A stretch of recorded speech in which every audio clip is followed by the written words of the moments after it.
Ер нь би засгийн газрын гишүүдэд нэг үндсэн шаардлага тавина. Энэ бол хариуцлагатай ёс зүйтэй байх, үүний тулд улсын хурлд хүндэтгэлтэй хандах.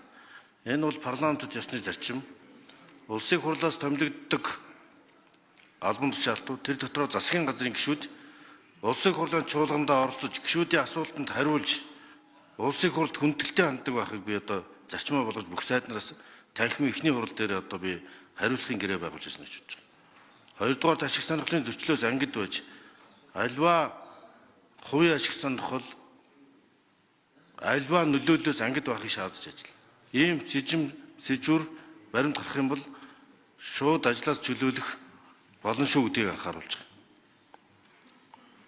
Энэ бол бас парламент ёсны зарчим. Тийм учраас